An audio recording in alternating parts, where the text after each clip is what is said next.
নমস্কার বন্ধুরা, মাছের তেল পটকা ফেলে না দিয়ে একবার এইভাবে বাড়িতে রান্না করে দেখুন। সত্যি বলছি, এই রেসিপির প্রেমে পড়ে যাবেন।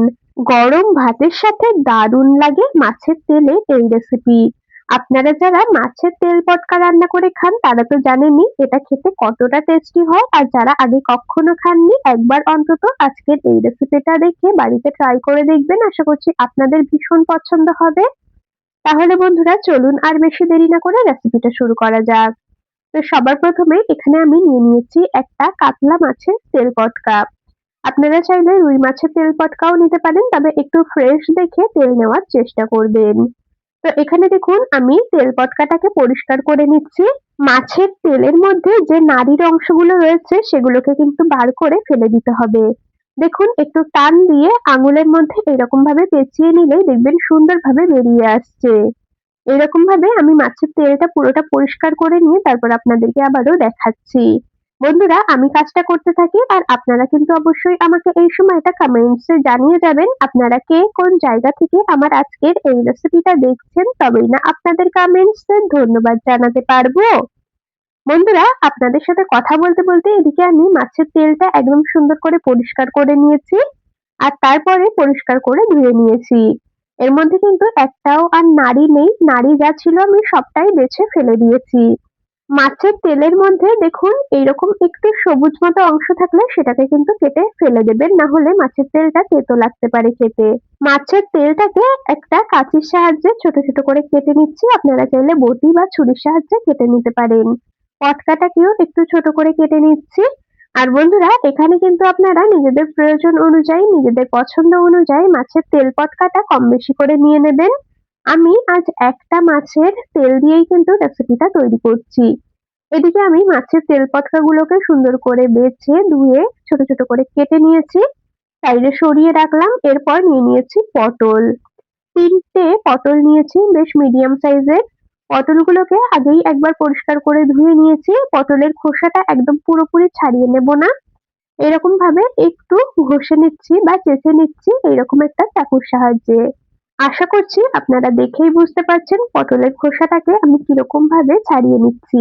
একদম পুরোপুরি ছাড়িয়ে নেব না, এরকম ভাবে একটু ছুরির সাহায্যে চেঁচে নিলেই হবে। তো তারপরে পরিষ্কার করে ধুয়ে নিয়েছি, এরপর পটলগুলোকে ছোট ছোট করে কেটে নেব। প্রথমে মাঝ বরাবর ২ টুকরো করে কেটে নিয়ে তারপরে ছোট ছোট করে এগুলোকে কেটে নিই, তারপর আপনাদেরকে আবারও বন্ধুরা দেখাচ্ছি। মাছের তেলের বড়া, মাছের তেল ভাজা এইসব তো অনেক বানিয়ে খেয়েছেন, তবে একবার এইরকম ভাবে পটল বেগুন দিয়ে মাছের তেলের এই রেসিপিটা বাড়িতে বানিয়ে দেখবেন। আশা করছি আপনাদের ভীষণ পছন্দ হবে আর খেতেও লাগে দারুণ টেস্টি। সত্যি বলছি মনে হবে যেন এই রেসিপি দিয়েই এক থালা ভাত খেয়ে ফেলি।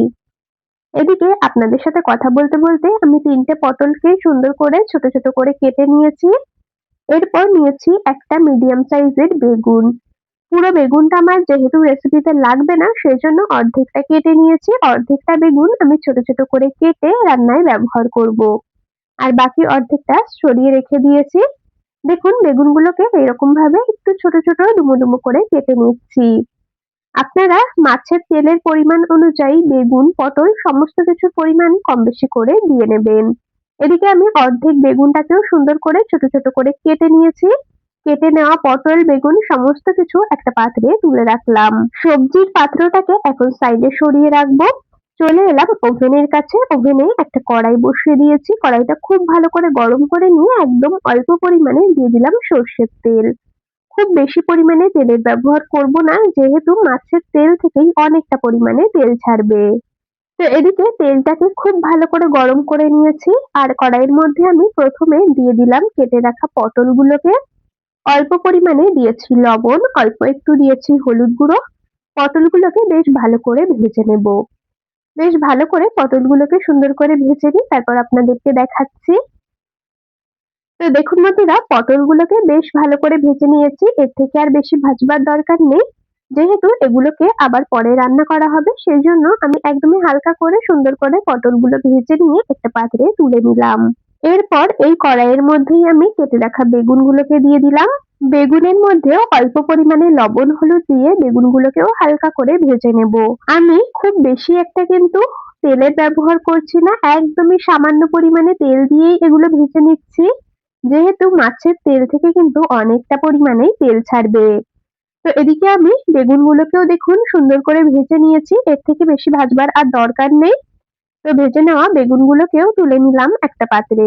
পটল, বেগুন সমস্ত কিছুই তো সুন্দর করে ভেজে নিয়েছি। তো যাই হোক, এখন এই কড়াইয়ের মধ্যেই আরো সামান্য পরিমাণে দিয়ে দিলাম তেল। তেলটা খুব ভালো করে গরম করে নিয়েছি। এখন মাছের তেল পটকাগুলোকে কড়াইতে দিয়ে দেব। সুন্দর করে নেড়েচেড়ে এটাকে এখন ভেজে নিতে হবে। আর মাছের তেল দেওয়ার সাথে সাথেই দেখবেন কতটা পরিমাণে এর থেকে তেল ছেড়ে দেবে। তো মাছের তেলটা দিয়ে একটু নেড়েচেড়ে নিয়েছি। এখন এখানে দেখুন বেশ বড় সাইজের একটা পেঁয়াজ কুচিয়ে নিয়েছি। পেঁয়াজ কুচিগুলোকে দিয়ে দিলাম। এখানে আমি ওই ৩ থেকে ৪ টের মতো কাঁচা লঙ্কা চিড়ে রেখেছি, সেটাও দিয়ে দিলাম। পেঁয়াজ কুচি আর চিড়ে রাখা কাঁচা লঙ্কাটা মাছের তেলের মধ্যে দিয়ে খুব ভালো করে এখন নেড়েচেড়ে মিশিয়ে নেব। আর বেশ ভালো করে ভেজে নিতে হবে। বন্ধুরা, মাছের তেলটা যেহেতু অনেকটা সময় ধরে ভাজা হবে, সেই জন্য পেঁয়াজ কুচিগুলো কিন্তু মাছের তেল দেওয়ার পরেই দেবেন। না হলে পেঁয়াজগুলো অতিরিক্ত বেশি ভাজা হয়ে যাবে প্রথমে দিলে, আর খেতে ভালো লাগবে না। তো যাই হোক, এখানে আপনাদের সাথে কথা বলতে বলতে আমি স্বাদ মতো দিয়ে দিয়েছি লবণ, দিয়েছি পরিমাণ মতো হলুদ গুঁড়ো। নুন হলুদ দিয়ে আবারও খুব ভালো করে নেড়েচেড়ে নিচ্ছি। আর দেখতেই পাচ্ছেন মাছের তেলের কালারটা কিন্তু একদমই চেঞ্জ হয়ে গেছে। আর মাছের তেল থেকে কিন্তু প্রচুর পরিমাণে তেল ছেড়ে দিয়েছে, দেখেই বুঝতে পারছেন। আমি কিন্তু এই রান্নাতে খুব বেশি একটা তেলের ব্যবহার করিনি, একদমই সামান্য পরিমাণে তেল ব্যবহার করেছি। তো যাই হোক, মাছের তেল থেকে সুন্দর তেল ছেড়ে দিয়েছে, পেঁয়াজগুলো বেশ ভালো করে ভাজা হয়ে গেছে। আর এই সময় এর মধ্যে আমি ভেজে রাখা পটল, বেগুন সমস্তটা দিয়ে দিলাম। খুব ভালো করে এখন নেড়েচেড়ে মিশিয়ে নেব। এই রান্নাতে কিন্তু খুব একটা বেশি মসলার ব্যবহার করার দরকার হয় না। কারণ মাছের তেলের যেহেতু সুন্দর একটা গন্ধ রয়েছে, তো এতে করে খুব বেশি একটা মশলাপাতি কিচ্ছুই লাগে না। তো যাই হোক, এদিকে আমি ভেজে রাখা সবজিগুলোকে দিয়ে বেশ কিছুক্ষণ ধরে কিন্তু রান্না করে নেব। যাতে সবকিছু বেশ সুন্দর করে একটু ভাজা ভাজা হয়ে যায়। তো বেশ কিছু সময় ধরে রান্না করে নিয়েছি। দেখেই বুঝতে পারছেন রংটা কিন্তু একদমই পাল্টে গেছে। তো এখন এর মধ্যে আমি দিয়ে দেবো একটা পাকা টমেটোর টুকরো। একটা ছোট সাইজের পাকা টমেটো ছোট ছোট করে কেটে নিয়েছি, সেটাকেই দিয়ে দিলাম। খুব ভালো করে একটু নেড়েচেড়ে নেব টমেটোগুলো একটু নরম হয়ে আসা পর্যন্ত। বন্ধুরা, আপনারা কারা কারা মাছের তেল পটকা এইরকম ভাবে রান্না করে খান অবশ্যই কিন্তু কমেন্টস করে জানিয়ে যাবেন। আর যদি কখনো এইভাবে না বানিয়ে থাকেন, একবার এইভাবে খেয়ে দেখবেন, খেতে দারুণ লাগে। আর বন্ধুরা, এর মধ্যে কিন্তু কোনো রকম কোনো মশলা আর কিচ্ছুই ব্যবহার করব না। এখন শুধুমাত্র নেড়েচেড়ে কিছুটা সময় ধরে রান্না করে নেব। আর বন্ধুরা, আপনাদের কাছে একটা রিকোয়েস্ট, আপনারা যদি ভিডিওটা ইউটিউব চ্যানেল থেকে দেখে থাকেন অবশ্যই কিন্তু সাবস্ক্রাইব করে রাখবেন। আর যদি ফেসবুক পেজ থেকে দেখে থাকেন পেজ থেকে ফলো করে রাখবেন, এইরকম আরো দারুণ দারুণ রেসিপির আপডেট সবার আগে পাওয়ার জন্য। তো এদিকে আমাদের রান্নাটা একদম কমপ্লিট হয়ে গেছে। কালারটা একদম চেঞ্জ হয়ে এসেছে, রান্না একেবারে কমপ্লিট। তো এখন গ্যাস অফ করে দিয়েছি, মাছের তেলের চচ্চড়িটাকে একটা পাত্রে নামিয়ে নিচ্ছি। সত্যি বলছি বন্ধুরা, যারা কখনো মাছের তেল আগে রান্না করে খাননি, একবার এইভাবে বানিয়ে দেখবেন, খেতে ভীষণ ভালো লাগে।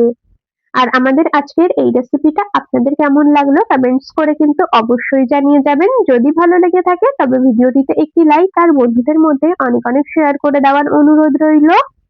তাহলে বন্ধুরা, আজ এখানেই শেষ করছি। আবার দেখা হবে পরবর্তী কোনো রেসিপির সাথে। ততক্ষণ সকলে ভালো থাকবেন, সুস্থ থাকবেন।